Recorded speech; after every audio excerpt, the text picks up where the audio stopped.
Muy buenas noches y bienvenidos a Los Informantes. Soy María Elvira Arango y aquí estamos como siempre, como todos los domingos, con tres grandes historias.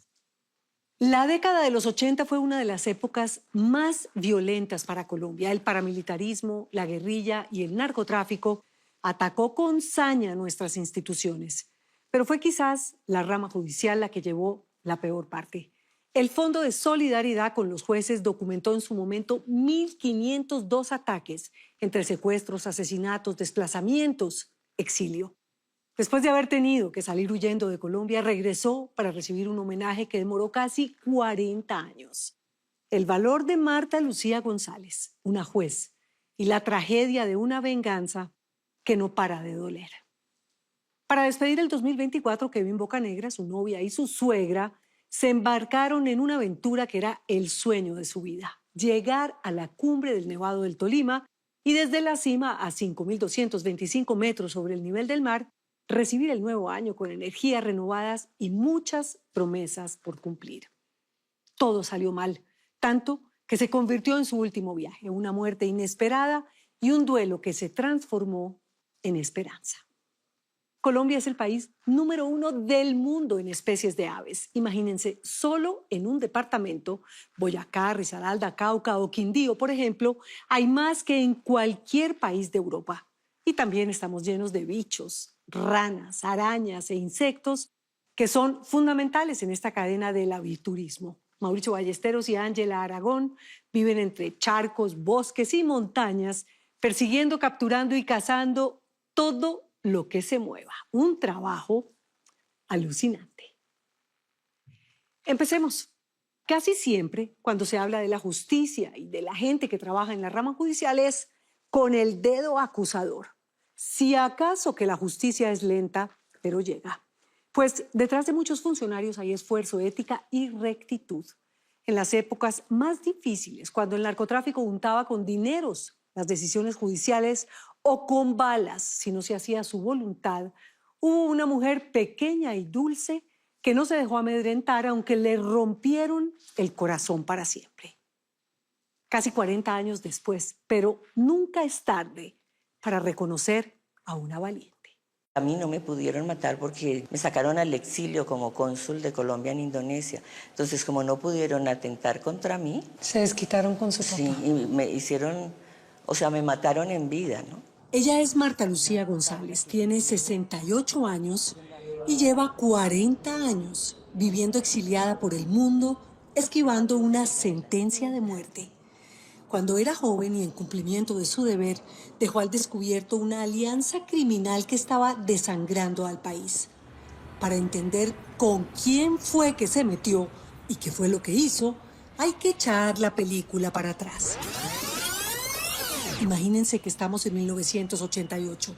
El presidente de la República es Virgilio Barco y Colombia empieza a vivir uno de los periodos más violentos de la historia. Este fue el primer estatuto antiterrorista que se hizo en Colombia, el decreto 180 del 88. Jorge Cardona es el editor general del Espectador y como reportero lo escribe todo de lo que se conoce como el año de las masacres. En el año de 1988 se realizó la primera elección popular de alcaldes, el día 13 de marzo.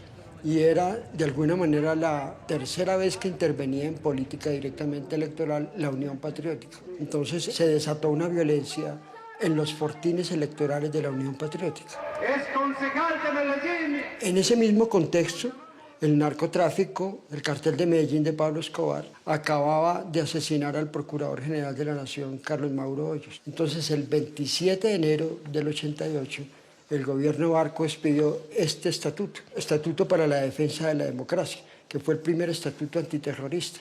Se nombraron los jueces de orden público y Marta Lucía González sale electa jueza segunda de orden público. Y ella se posesiona un lunes y el viernes siguiente fue la masacre de Honduras y La Negra, en Turbo, Antioquia, con 42 víctimas. Marta Lucía tenía todos los pergaminos, abogada javeriana especializada en el externado en criminalística y en derecho penal. Fue juez de Villeta, 10 penal municipal y 20 de instrucción criminal. Sentía inclinación por el derecho penal. Lo mío es genuino. Es mi vocación. Una hoja de vida impecable. Por eso fue una de las 10 jueces escogidas. Ojo, tenía solo 29 años. Una lotería que fue al tiempo un honor y una condena. ¿No tuvo miedo en esos primeros años? No, no tuve miedo. Tenía ganas de hacer algo. Yo escuchaba que los jueces no hacen nada, que los jueces no trabajan. Yo decía, yo voy a trabajar y voy a mostrar. Voy a hacer la diferencia. Sí, voy a hacerlo bien. Y se puso manos a la obra. A los 3 días de haberse posesionado como juez de orden público, ya tenía sobre su escritorio la primera misión. En la madrugada del viernes 4 de marzo, un grupo de hombres armados con sus caras cubiertas llegó a las fincas Honduras y La Negra, en el Urabá antioqueño, y asesinaron 42 personas. Sentía miedo, nadie hablaba. Me decía, no va a poder investigar nada, me dijo también el juez, porque la persona fiable está muerta. Se encontró con un escenario dantesco. Era el escenario de la muerte, ¿no? Estaba la sangre todavía de las 17 ahí, que habían matado en Sí, fila. es que fue como el paredón de fusilamiento. Sí, sí, claro, los sacaron de sus camas a medianoche, los pusieron en fila india y les dispararon. Era terrible estar ahí, sentir lo que había pasado, se respiraba como olor a muerte. Lo primero que me pasó, iba caminando del juzgado al hotel y una señora, una mujer joven, me dijo, es mentira todo lo que le diga el ejército. Nos están matando ellos. Doctora, ayúdenos. Un aviso aterrador. Algo olía muy mal en el Urabá y ella tenía la responsabilidad de investigar. Nos dijeron, no, los que mataron habían ido 8 días antes, cuando estábamos en un partido de fútbol y detuvieron a 2 personas. Y esos mismos que fueron con el ejército y detuvieron a esa gente fueron los que fueron a matar. Con ayuda de testimonios y retratos hablados, logró recoger algunas pistas. Eran personas que no son de la región y eran gente joven. Las señoras hacían retratos hablados de esa gente que habían visto. Entonces después citamos a estos niños y a estas señoras mayores y les preguntamos si estas personas correspondían a los que habían ido 8 días antes y nos dijeron sí, estos fueron los que fueron con el ejército. Fue muy útil escuchar la declaración de 2 detenidos que contaron en un interrogatorio detalles de esa madrugada sangrienta. Detuvieron a 2 personas y esas 2 personas contaron que los llevaron al batallón Voltígeros, detenidos, y que los sacaban en las noches a recorrer las haciendas de la región para que señalaran el lugar donde residían las personas que van en una lista. En esa lista parecía que habían anotado a quienes creían que eran guerrilleros o auxiliadores de la guerrilla. Cuando fue a preguntar al batallón Voltígeros, que era la unidad táctica del ejército adscrito a la Brigada 17 de la 7ª División, que operaba principalmente en el Urabá antioqueño, le cerraron la puerta en la cara.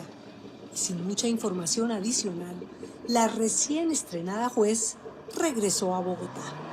Pero no se había acomodado cuando otra masacre estremeció al país. Sucedió entonces la masacre de Mejor Esquina en el Córdoba. Estaban celebrando algo y llegaron a la fiesta y mataron, yo no sé, 70 o un montón de personas. Y allí el DAS capturó a una persona, a un sicario. Él fue el primero que me habló de los grupos paramilitares. Me habló del Magdalena Medio. Me comentó que tenían una escuela de sicarios, que tenían una cárcel del pueblo y un tribunal del pueblo, que juzgaban a las personas a quien ellos consideraban que debían juzgar y si las condenaban, las condenaban a muerte y además con muertes atroces, los ponían a morir al sol y al agua en unas jaulas que tenían en los patios. Me contó que venían mercenarios israelíes a entrenarlos. Ese famoso Jair Klein. ¿Ya comenzamos? Que los entrenaban y que se graduaban cuando sabían descuartizar a una persona en 5 minutos. Me habló de que los financiaba Pablo Escobar y Gonzalo Rodríguez Gacha. Me comentó quiénes comandaban esas fuerzas paramilitares. Me explicaron que estaban Fidel Castaño, me habló de Henry, Gonzalo y Marcelo Pérez, del alcalde de Puerto Boyacá, Luis Rubio. Lo que hace Marta Lucía González es atar los cabos y descubrir que hay un triángulo criminal que financia los crímenes desde en la zona de Urabá hasta el Magdalena Medio. y descubrió también que ese engranaje de violencia se aceitaba con la participación de algunos miembros del Ejército Nacional. Estas personas que fueron a Turbo habían dicho que habían estado en el Hotel Intercontinental en Medellín, que habían pasado la noche ahí y luego se siguieron para Turbo. Entonces yo oficié al hotel y pregunté por la noche en que se supone que estuvieron allí. Y entonces me comentaron que sí, y que habían pagado su estadía. ¿Una tarjeta de crédito? Del jefe de inteligencia del batallón Voltígeros, el coronel Luis Enrique Becerra Borges. Sabía que había desentrañado judicialmente las causas de la violencia en el país y que había dado con los responsables de las masacres, tanto los autores intelectuales como los materiales. Casi nada.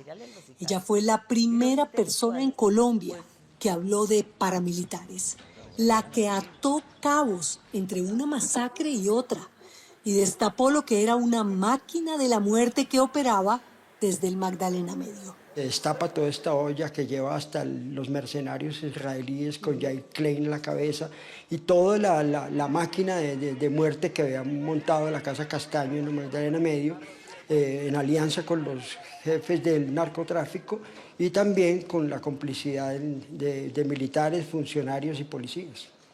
Con semejante bomba en las manos, fue a contárselo todo al presidente de la nación.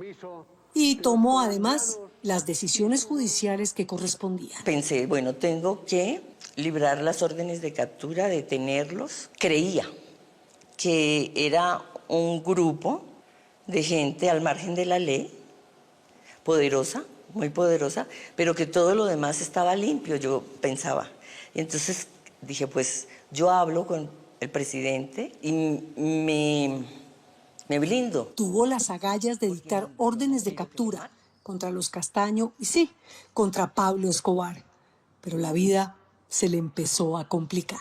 Cuando yo oficié para que se desvincularan de sus cargos a los militares, al alcalde de Puerto Boyacá, para poder hacer efectiva la captura y los autos de detención, empecé a recibir las amenazas. Recibí sufragio y luego y también abogados, sobre el abogado de los militares. Me amenazó que estaba muy cerca del sol y que se me acababan las alas. Y luego también un abogado que yo conocía de antemano porque litigaba en los juzgados hacía tiempos, me dijo, mira, esto se paga con la vida. La gente a la que tú te estás enfrentando no perdona. Deja así y en cambio ellos están en condiciones de ponerte todo el dinero que quieras. Intentaron asustarla, sobornarla, acorralarla. Pidió cita entonces con el mismísimo ministro de Defensa de la época, el general Rafael Zamudio Molina, con la convicción de que iba a encontrar todo su respaldo. Yo dije, nos salvamos. El ministro me va a decir que cuente con su apoyo. Que adelante. Que lo que él quiere es depurar el ejército. Me dijo que parara toda mi acción contra los miembros del ejército. Que el ejército, ni él ni el ejército permitiría que yo manchara el nombre de esas personas y de la institución. Que ellos estaban en capacidad de desconocer mi autoridad como juez de la República, que se lo contara a quien yo quisiera. Dijo, y todo el mundo tiene un talón de Aquiles, doctora. Y le dije yo que yo tenía mi conciencia tranquila y no tenía talón de Aquiles. Me dijo, si no la tiene, se le puede inventar el talón. Salió devastada, amenazada por el propio ministro. Había pisado callos en lugares muy altos. Se sentía más sola que nunca. Temía por la suerte de la investigación y, claro, por su propia vida. Se escapó de morir 3 veces porque tenía una lápida a cuestas. Me salvé de milagro. No era mi momento.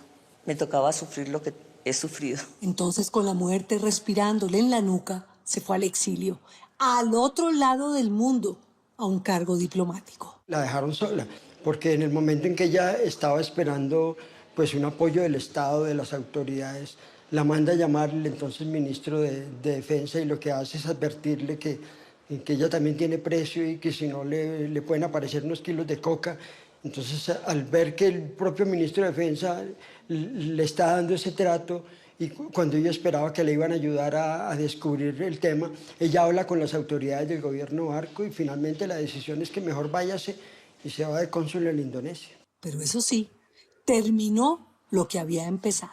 Lo último que hice antes de irme fue dictar las órdenes de captura y los autos de detención contra Pablo Escobar Gaviria y Gonzalo Rodríguez Gacha, contra todos los responsables que yo consideraba que había suficiente mérito para librarles los autos de detención, porque la investigación tenía que seguir. Claro. Los militares lograron que el proceso fuera, su parte del proceso fuera la justicia penal militar, y la justicia penal militar los desvinculó totalmente de cualquier investigación. La otra heroína desconocida de esta historia fue la juez María Elena Díaz Pérez, que heredó el caso de Marta Lucía, pero pagó con su vida haber confirmado las decisiones judiciales.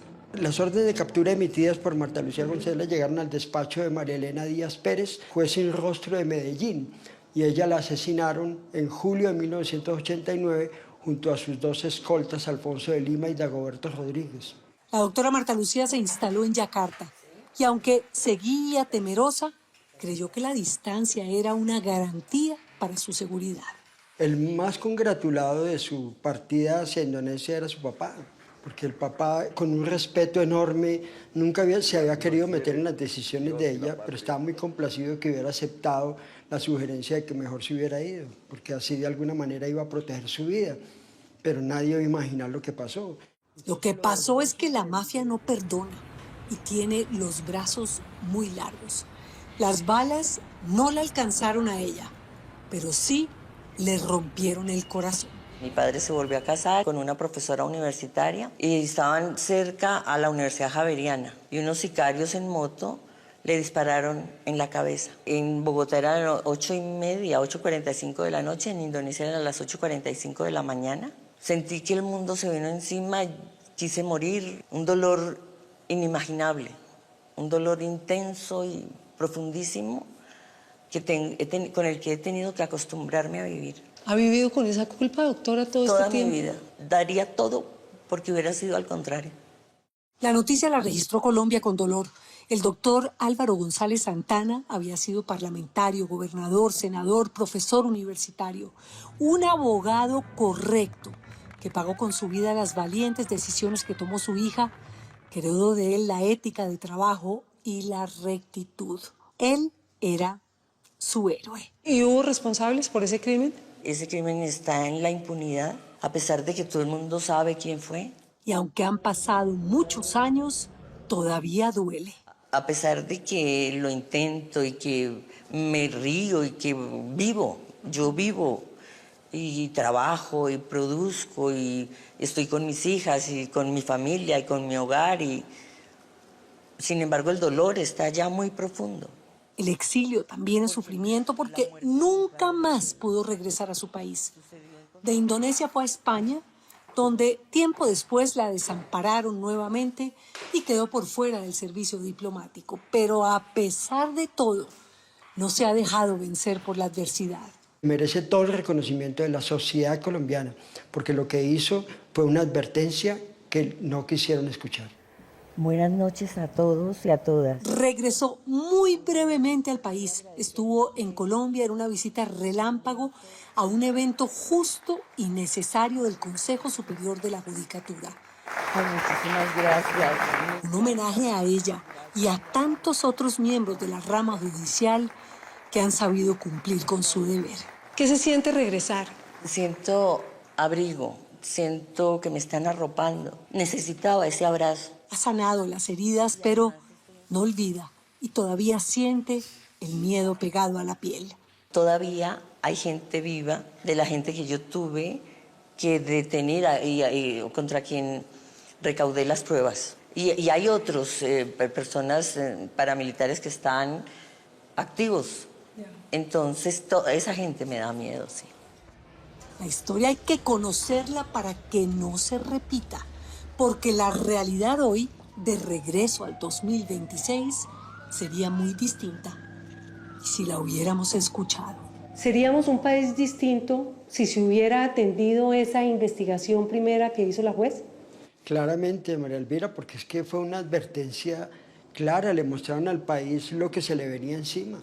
¿Cuántos crímenes se hubiera evitado Colombia si esa máquina de guerra que se desató desde el Magdalena Medio hasta el Caribe no se hubiera estructurado y se hubieran atendido las medidas de Marta Lucía González? Nunca es tarde para reconocer su valor y su trabajo. Sí, se desquitaron con sangre y asesinaron a su padre, su héroe, del que aprendió, entre otras, las muy escasas virtudes de la rectitud y la ética. Pero hoy, la heroína es ella.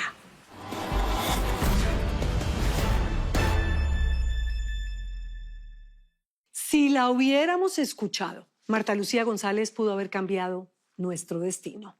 En su nueva vida se dedica a dar asesoría y ayuda legal a cientos de migrantes que llegan a España buscando un mejor futuro. No se vayan. Después de comerciales, el propósito de fin de año que terminó en tragedia. Ya nos vemos. Kevin Bocanegra se quedó sin oxígeno y sus pulmones colapsaron el último día de diciembre del 2024, cuando murió tratando de cumplir el sueño de llegar a la cumbre del Nevado del Tolima para despedir el año viejo y recibir el nuevo en la cima del cielo. Una aventura que arrastró a su novia y a su mamá, la suegra de Kevin, en otro camino de dolor y culpa que las llevó a conquistar otras fronteras. Simón Posada caminó con ellas por las montañas que le salvaron la vida. Algo que nos unía y nos mantenía a flote como relación era hacer deporte juntos. En esto llega la montaña, porque Kevin tenía como sueño hacer el Nevado del Tolima. Él encuentra que hay una expedición con una agencia cercana a él para el 31 de diciembre.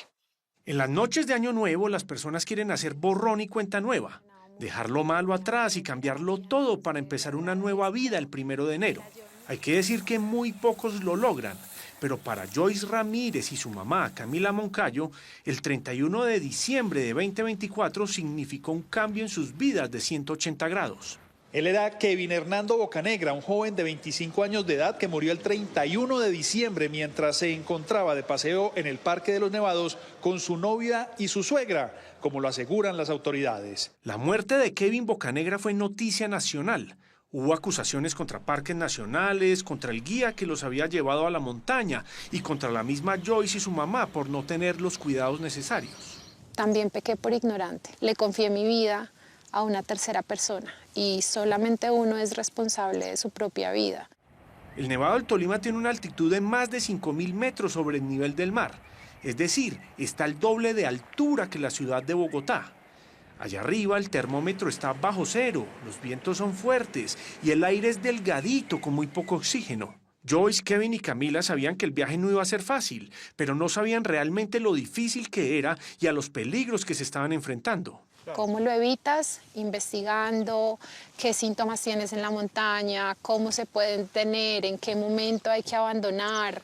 Joyce nació en Soacha, Cundinamarca, hace 25 años. Yo soy una niña que creció completamente en la ciudad. Como muchas colombianas, es hija de una madre soltera que debió criar y levantar sola a sus 4 hijas. La dinámica es que ella trataba de ir a rebuscarse la vida. Yo, al ser la mayor, me quedaba como en la cabeza de la casa. Tuve una situación de intento de abuso. Tuve una injusticia con esta fiscal que nunca me creyó y me atacaba directamente, y yo tenía como 16 años aproximadamente, y esto me generó que yo quería estudiar Derecho. Joyce hizo 5 semestres de Derecho, que se los pagaba ella misma, gracias a un trabajo que tenía en un almacén de muebles. Sin embargo, llegó la pandemia, todo se vino abajo y la solución fue trabajar en las redes sociales. Para cuando llegan las redes sociales, también de la mano llegó la posibilidad de abrir un OnlyFans. En esta plataforma virtual, los usuarios pueden pagar por fotos o videos de creadores de contenidos o modelos. Yo vivo de OnlyFans, han pasado 5 años de esto y yo me he mantenido de mi plataforma. Se constituyó una empresa a raíz de mi plataforma, he generado empleo a raíz de mi plataforma, mi patrimonio viene de mi plataforma y hoy por día hago montaña de mi plataforma y vivo de eso tranquilamente y no afecto a nadie. Joyce conoció a Kevin en la universidad, pero fue hasta 2023, después de la pandemia, que salieron por primera vez y se hicieron novios. Acepté esa primera salida de Kevin y ahí nunca más nos volvimos a separar, sino hasta que ya murió. Su relación fue absolutamente intensa y cerrada. Kevin se convirtió, además, en un apoyo para Joyce a todo nivel, tanto en lo afectivo como en lo profesional. Él entra inmediatamente también a mi empresa, me empieza a ayudar a organizar de forma legal porque él era abogado y de otras maneras empieza a soportarme en la empresa. Para Camila, su suegra, Kevin se convirtió en alguien muy cercano, prácticamente en el hijo hombre que nunca tuvo. Mi yerno era un joven muy aplicado, disciplinado, era un hombre fuerte, no sufría de nada. Yo nunca lo escuché ni siquiera un dolor de cabeza. En noviembre de 2024, Kevin le propuso a Joyce y a su suegra ir al Nevado del Tolima a pasar el 31 de diciembre. Y así comenzaron a entrenar. Íbamos en un grupo de más de 10 personas. Se supone que con un seguro de vida o la póliza que se requiere para entrar a parques. Llegaron al Parque Nacional Natural Los Nevados el 28 de diciembre y todo empezó a salir mal. No llevábamos un guía al mando, sino que cada quien iba por su lado, caminando de forma libre. Eso a mí me pareció muy desorganizado, pero nunca había hecho parte de una expedición así, entonces todos creíamos que esa era la forma en que funcionaba. Al día siguiente, Kevin da la primera señal de que algo no estaba bien. Hace el primer comentario informando que sentía que podía tener una gripa, un síntoma de gripa leve, pero que algo estaba pasando. El 30 de diciembre, el grupo iba a intentar hacer cumbre y Kevin definitivamente se siente mal. Kevin hace la segunda mención, no tengo fuerza física. Creo que la maleta está muy pesada para mí. Joyce y otro compañero de viaje terminan cargando la maleta de Kevin. El camino se hace cada vez más difícil y había mucha presión de caminar a buen ritmo. Por parte del que guiaba al grupo, sí se escuchaban comentarios llenos de ego, como hay que seguir adelante, no tienes que ser flojo. El agua es pesada y cargarla en estas expediciones es difícil, así que lo que se suele hacer es tomar agua de las quebradas o de las lagunas. Otra opción es llevar una estufa para derretir nieve y poder hidratarse. El riesgo de sentir mal de altura es bastante común en los montañistas, pero el riesgo de morir es bajo si se toman los cuidados. Ascender las montañas despacio, dejando que el cuerpo se aclimate de manera correcta, suele ser la mejor práctica. Además, se recomienda beber al menos 3 litros de agua al día en estas condiciones. Sin embargo, ellos llevaban muchísimo menos que eso. Yo estaba en estado de deshidratación porque nosotros solamente llevábamos 1 litro de agua. Puedes contratar agua, que te lleven galones de agua. Pero nosotros, puedes derretir glaciar también para tomar, ¿no? Pero nosotros no teníamos ni pastillas purificadoras, ni teníamos estufa, ni teníamos acceso a nada de eso. Kevin ya tenía todos los síntomas del mal de altura. Sus pulmones ya no le estaban llevando suficiente oxígeno a la sangre y por culpa del ego y de no conocer en realidad qué tan mal estaba, no supo diferenciar el punto de no retorno. Todos estaban deshidratados y Kevin definitivamente estaba muy mal. Yo ahí sí ya dije, mira, con todo el amor del mundo, yo creo que tú no estás apto para continuar a hacer intento de cumbre porque creo que el clima está muy fuerte. Joyce decidió que iba a quedarse con él en la carpa mientras el resto subía a la cumbre. Sin embargo, Kevin le insistió en que ella podría lograrlo y que él podía quedarse solo en la carpa. O sea, yo lo recibí como un gran acto de amor de parte de él para conmigo. Ahí yo me emocioné y sentí como tanta fuerza de él que yo dije, no, claro, mi regalo hacia él va a ser mostrarle que yo voy a poder lograr esa caminata, voy a hacer intento de cumbre por él. El clima mejoró a la 1 de la mañana y ahí Joyce y su mamá salieron caminando tomadas de la mano hacia la cumbre, en una caminata que les iba a tomar más o menos 8 horas. Kevin, mientras tanto, se quedó solo en la carpa, esperando el regreso de su novia en sus últimas horas de vida. Nos recibe una cumbre después de haber pasado una tormenta y el clima muy pesado, una cumbre demasiado maravillosa, pues todos nos abrazamos, todos la celebramos y fue como después de tanto caminar, pero para ese momento yo ya tenía un afán terrible de volverme, pues porque mi necesidad era bajar corriendo y contarle a Kevin todo lo que había pasado. Joyce bajó tan rápido como pudo, con el cansancio y la deshidratación a cuestas. Al llegar a la carpa de Kevin, él estaba afuera y se veía mucho mejor que la noche anterior. Y bajé como, mira, amor, lo logré, hice la cumbre. recuerdo que iba a sacar el celular para mostrar las fotos y él me dice, no quiero ver fotos ahorita, abrázame, te extrañé mucho, no quiero que volvamos como a separarnos. Y entonces baja nuestro guía y dice, bueno, a levantar campamento porque vamos a seguir la travesía. Cuando Kevin escucha que hay que levantar el campamento y que hay que seguir, ya cambia completamente de actitud. Y dice, yo no voy a seguir porque no tengo fuerza para continuar. Existen seguros que pueden extraer personas de una montaña en helicóptero o a caballo, y se suponía que ellos habían pagado por ese servicio. Empezó una discusión fuerte con el guía y en medio del estrés, un líquido amarillo comenzó a salir de la nariz de Kevin.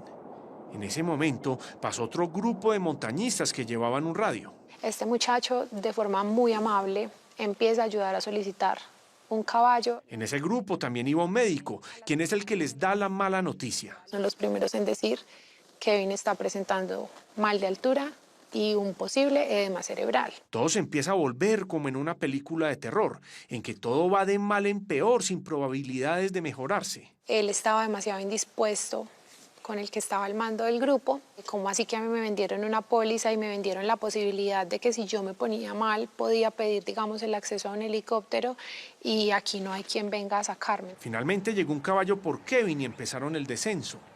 Joyce y Camila llevaban un día y medio sin comer ni tomar agua, pero sacaron fuerzas quién sabe de dónde para correr detrás de las huellas del caballo y no perderse. Entre tanta confusión y entre tanto desorden, en un momento cuando él decide parar y estábamos como respirando para tomar fuercita y volver a continuar, es cuando él pierde el conocimiento. Lo que no sabía Joyce en ese momento era que Kevin sobre ese caballo acababa de morir. Había muerto el último día del año, en el último día de su vida, tratando de cumplir su sueño de subir al Nevado del Tolima. Y fue ver a Kevin envuelto en lonas y amarrado en un establo de caballos. Y así fue como terminó mi expedición el 31 de diciembre con Kevin muerto en ese lugar sin poder entender qué estaba pasando. La noticia le dio la vuelta al país y Joyce recibió 1000 ataques en redes e incluso en la calle. Íbamos a tanquear y nos atacaron de forma verbal porque nosotras éramos asesinas, porque éramos prostitutas. Joyce había perdido el amor de su vida y Camila su yerno más querido. El duelo era horrible y las redes sociales lo hicieron aún peor. Lloraba y no me salían lágrimas, pero yo estaba llorando y la gente también me criticaba muy fuerte por eso, porque decían, ¿cómo está llorando? Está haciendo show, porque no le vemos lágrimas. Joyce prácticamente se fue a vivir al cementerio. El dolor era tan grande que Camila incluso pensó en quitarse la vida. Ver a mi hija en la situación en la que estábamos. Hombre, es que los planes más maravillosos para ella era, mamá, nos vamos hoy para el cementerio y allá vamos a almorzar. Y yo, ay Dios, no más. Era que me hacía ir 3 veces a la semana. Dicen que el sentido común es el menos común de todos los sentidos. Y Camila, en medio de esa oscuridad, tomó la decisión más extraña que alguien haya podido tomar después de vivir semejante tragedia. De lo más trágico que nos ha pasado en la vida, también nos pasó que encontramos un amor muy bonito y una conexión muy increíble con la naturaleza. A Camila se le metió en la cabeza que tenía que volver a la montaña. Yo quería entender qué pasó, por qué él se murió de esa manera tan repentina. Porque para mí y no escogió el camino fácil. Se fue al Cotopaxi, uno de los volcanes más altos de América Latina. Allí tuvo una alucinación. Al fondo veo un oso blanco divino y con ese oso estaba Kevin. No podía hacer cumbre, tuve síntomas de mal de altura muy fuertes. Camila estaba sufriendo de mal de altura, lo mismo que se había llevado a Kevin 5 meses antes. Entonces él iba con su oso y yo pues detrás. Y me causaba algo y era que yo iba con mucho sueño. Pero a diferencia de su experiencia en el Nevado del Tolima, Camila iba con un guía que la vigilaba de cerca. Camila, ¿cómo están esos ojitos? Yo también me hubiera muerto porque es que nosotros caminamos 4 horas y nos tocó devolvernos. Ellos ya sabían que yo no iba a hacer cumbre y me cuidaron de la mejor manera. Desde entonces, Camila y Joyce han ido a otras montañas en Ecuador y han empezado a practicar escalada en roca. De hecho, Joyce vendió muchas de sus pertenencias y su aspecto físico empezó a cambiar. Las uñas me estorbaban un montón, entonces yo tenía acrílicas largas, hermosas, almendradas, pero las uñas me estorbaban demasiado. Las prótesis me dolían, ¿no? Porque las uñas no me dejaban cogerme o agarrarme donde necesitaba, en los caminos en los que me caía o me tropezaba o eventualmente necesitaba mis manos. Tuve una crisis y simplemente dije, me quiero quitar el pelo porque a la medida en que mi pelo crezca, yo voy a ir sanando con él. La transformación de Joyce ha llegado tan lejos que incluso se fue a vivir a Suezca, Cundinamarca, la cuna de la escalada en roca en Colombia. Ahora, en su brazo lleva tatuado el Nevado del Tolima. Ya una vez la montaña se ha convertido en mi herramienta más poderosa para sanar, ¿por qué no integrarla completa a mi vida? Camila recuerda con nostalgia su vida antes de la tragedia. Ese día no solo fallece mi yerno, sino se lleva con él una versión de mi hija que crié. Cuando tengo la posibilidad de volver a la montaña, encuentro en ella libertad absoluta. La montaña para Joyce y Camila no es solo un escenario, es un personaje más, una fuerza que les ayudó a sanar y que les mostró el camino verdadero de su paz y felicidad.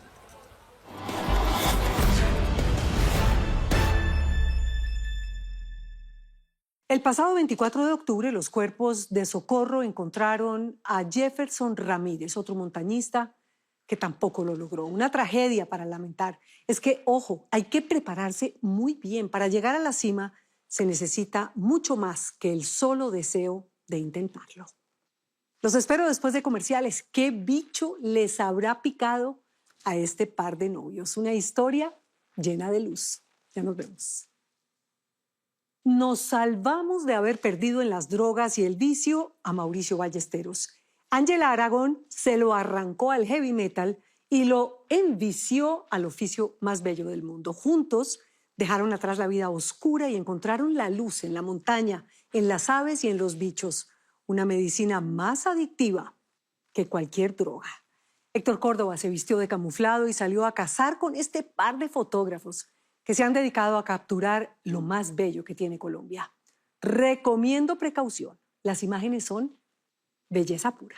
Al principio tú compras la cámara y no sabes que quieres dispararle, quieres hacer paisaje, retrato, de todo. Y así poco a poco la fotografía se fue metiendo más y más en cada uno de nuestros días. Yo me di cuenta puntualmente una noche en Santa María, hay una quebrada hermosa que se llama La Cristalina, y queríamos fotografiar una ranita, un centrolénide, que es la ranita que está detrás de la moneda de 500, una ranita de cristal. Pero eso fue un sábado a las 3 de la mañana. Y en ese entonces fue muy estremecedor para mí decirle a Ángela, Chamor, que estamos haciendo un sábado a las 3 de la mañana hace un año en ese entonces. Seguro estábamos borrachos, trabados. Y es muy bonito cómo la fotografía me ayudó a dejar todo eso. Y me estremece aún porque yo considero que estuve cerca de estar pisando, metido en las calles. Mauricio Ballesteros podría haber terminado en cualquier parte, menos aquí, entre el monte y las aves. Hoy lo conocen en el mundo de la fotografía como el narrador de fotos. En su lente han posado toda clase de aves y bichos, y sus imágenes son como para quitar el aliento. Colombia, el país número 1 del mundo en especies de aves, encontró en este fotógrafo de Garagoa, un pueblito de Boyacá, a uno de sus mejores narradores visuales. Pero antes de encontrar la luz, Mauricio tuvo que escapar de la oscuridad.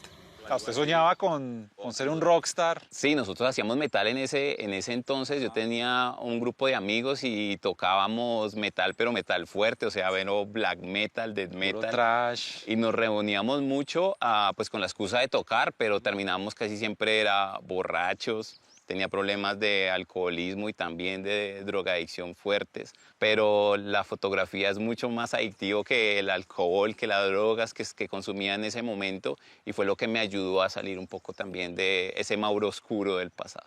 Antes de siquiera pensar que quería ser fotógrafo, su mundo sonaba muy diferente al canto de las aves que hoy lo despiertan. Entre el sonido rasgado de una guitarra y los gritos guturales del metal, Mauricio prefería la adicción a las drogas y el alcohol. Una adicción que casi le cuesta la vida. Yo cuando tenía problemas de alcohol y de drogas no me sentía ni un drogadicto ni un alcohólico, sino solo la estaba pasando bien. Ahora es que entiendo los problemas que tenía. Logré dejarlo, no fue porque, no sé, me llevaron a un centro de rehabilitación o porque me llevaron a una iglesia y me hicieron un exorcismo, me escupió un chamán, nada de eso. Fue la montaña, la naturaleza, la fotografía. Una cámara en las manos fue la que me cambió la vida. Pero aunque dice que fue la montaña, en realidad en su vida se apareció su alma gemela, Ángela Aragón, con quien aprendió a tomar fotos, a caminar el monte y a pasar horas esperando la foto perfecta. Yo le debo mucho, en especial a una mujer, a Ángela, mi pareja de, no solo de vida, sino aventuras, de alegrías y tristezas. Esa mujer me ha enseñado mucho y gracias a ella fue que inicié en el tema de la fotografía. En ese entonces... Ya fue la que lo rescató. Sí, se puede decir. Y ella encontró en algún momento de su vida un afiche, creo que fue, que vio por ahí en el centro y decía que podía estudiar fotografía. Y yo como, o sea, me dio mucha curiosidad, porque para hacer una foto se necesita estudiar. Pero fue tanta la emoción que me metí sin tener una cámara ni siquiera. Todos los que estaban, mis amigos, éramos como 5 o 6 del grupo, todos tenían sus cámaras y yo siempre sin cámara, y fue pues muy emocionante para mí porque cada vez que aprendía algo yo llegaba con esa emoción a contarle a Mauro, uy, aprendí a hacer esto, aprendí a hacer esta técnica, pues el triángulo de exposición, a pintar con luz, muchas cosas que me emocionaban tanto, y así fue como Mauro también se fue engomando también. Y fue tanta la emoción, tanta la pasión que despertó en ella la fotografía, que cada vez que aprendía algo nuevo, llegaba a contarle a Mauricio. Y fue tanta la goma que Mauricio, que trabajaba en ese entonces en un café, ahorró durante meses para comprarle una cámara a Ángela, sin saber que sus vidas iban a cambiar para siempre. Todavía tenía mucho del metacho encima, salía del centro de alta tecnología con una mochila de Iron Maiden y mi camiseta de Darktron, y llegué al restaurante, la recogí y le mostré lo que traía en la mochila y ella de una se puso a llorar. Ángela dejó tirada su carrera de contabilidad y finanzas, dejó su trabajo como mesera y se dedicó de lleno a la fotografía. Con el tiempo empezaron a sentir curiosidad por los insectos, las polillas y las ranas que habitan las noches. Y no solo cambiaron de vida, se volvieron una de las parejas de fotógrafos de la naturaleza más reconocidas del país. Empezaron a ganar premios y son embajadores de una de las marcas de cámaras más prestigiosas del mundo. Para los dos la fotografía era nuevo, entonces mostrábamos como esas ranitas y esas arañitas tan hermosas que son, porque tú ves una foto de una arañita tan chiquitica y por lo general la mayoría de las personas lo que hace es matarlas, o los insecticos también. Entonces ya cuando ven esos insectos, esas arañitas, dicen, wow, eso es tan lindo. Salíamos de parche, 6, 7 peludos, a buscar ranas, y la gente nos miraba como, ¿y esta gente que hace a las 8, 10 de la noche, 1 de la mañana, por allá metidos en el monte, buscando arañitas? Y así fue como nos fuimos dando a conocer. Ese que se escucha ahí, por ejemplo, ¿qué es? Acá le dicen peche amarillo o bicho fue, por su forma de cantar, sí. Me invitaron a cazar aves, pero con sus lentes. Desde Garagó hasta la reserva de un amigo son unos 20 o 30 minutos en carro. Apenas llegamos, nos ponemos un traje camuflado que funciona perfecto para esconderse entre las ramas. Buenísimo, vamos. La temperatura no supera los 23 grados y solo se escucha el canto de las aves, de colibríes que van y vuelven entre las flores. El camino se pone boscoso y frío, y las aves, como si nos guiaran hasta ellas, no paran de cantar. Garagoa está a 1.650 metros sobre el nivel del mar, en el Valle de Tenza, a un par de horas de Bogotá, en el piedemonte llanero. Un lugar rico en gente buena, amable y también en toda clase de animales. Está detrás de esos chamisitos ahí. ¿Cómo se camufla con ese rojo? Hay una ave en especial que es una de mis favoritas, que se llama el gallito de roca, y esa tú la ves, es un punto rojo y tú lo ves así. Yo dije, uy, o sea que yo así debo alumbrar en medio de la montaña. Entonces nosotros llevamos como un traje de maticas donde me colocó la capota, de pies a cabeza nos camuflamos totalmente para poder lograr y meternos bien en la selva. El gallito de roca es una especie nativa de la región andino-amazónica de América del Sur. Y así como Ángela, brilla en medio de la selva por su plumaje rojizo y naranja. Para capturar su imagen, Mauricio y Ángela se meten al monte con la misma paciencia con la que lograron esa foto que los hizo famosos, la de un colibrí pequeñito y casi imposible de ver.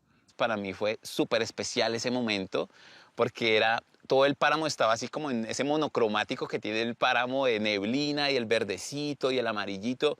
Es un poco pálida la escena, pero cuando tú identificas el colibrí allá a lo lejos y él mueve su cabeza, se ve como un pequeño flash de color en medio de esa monocromía del páramo. Entonces es muy lindo como algo que mide 10 centímetros y su cuellito que tiene ese arco iris debajo de su pico, eso será 1 centímetro, cómo logra iluminar todo el espacio hasta que no es inevitable que se te encharquen los ojos en ese momento. Y es que para lograr fotografías como estas, se necesita un lente especial que puede costar varios miles de dólares, pero también esa sensibilidad y paciencia para disparar sus cámaras en el momento preciso.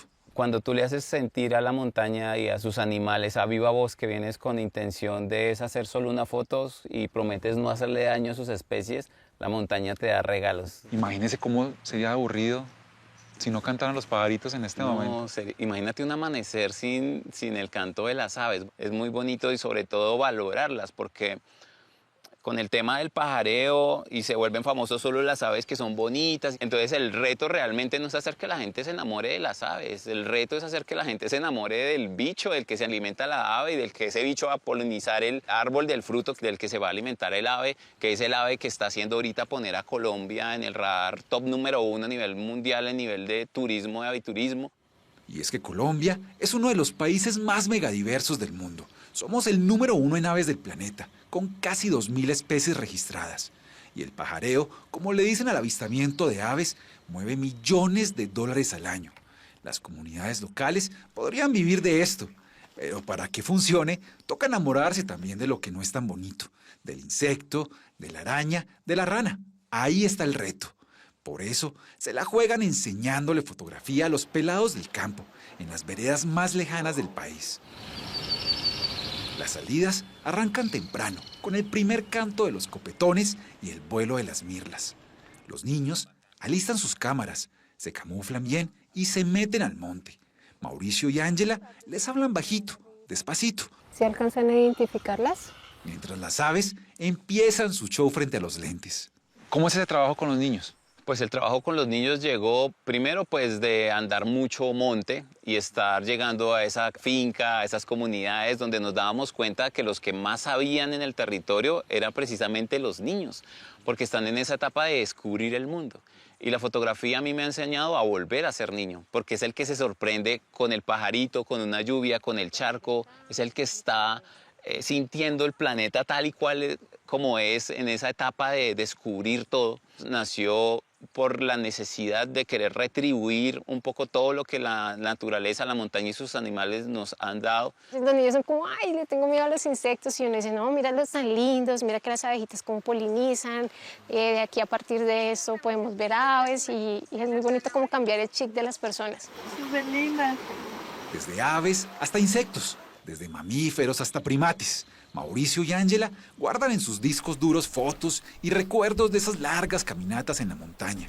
Esta labor titánica les ha tomado años de dedicación, miles de horas bajo el sol, la lluvia y la neblina. Para mí la fotografía realmente es mi todo. Desde que me acuesto hasta que me levanto, es en lo que sueño. Ángela en la noche dice que yo me la paso haciendo así con el dedo. Sueño hacer fotos y después quiero ir a recrearlas en la realidad. Con lo que aprendieron, ¿quién quiere hacer la foto? Yo creo que el planeta no necesita más fotógrafos tipo Nat Geo que solo hacen fotos increíbles y ya. Necesita personas que le aporten desde el tema social o medioambiental a sus sociedades. Y a mí no me gustaría que me recordaran como el man de las fotos bonitas, sino como, venga, ese man fue a tal escuela, hizo una donación de equipos y que un niño diga, no, pues gracias a lo que aprendí con este man, yo pude transformar un poco también mi territorio. Me gustaría que me recordaran más como eso.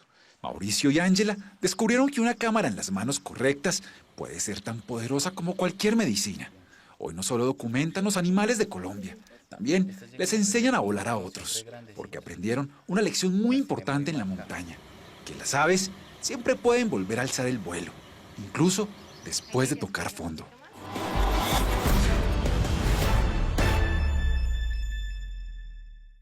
Mauricio y Ángela planean recorrer la mayor cantidad posible de escuelas rurales para contagiar a niños y a las niñas de su pasión por los animales y la fotografía. Si usted es profesor, no dude en escribirles y en seguirlos en sus redes sociales.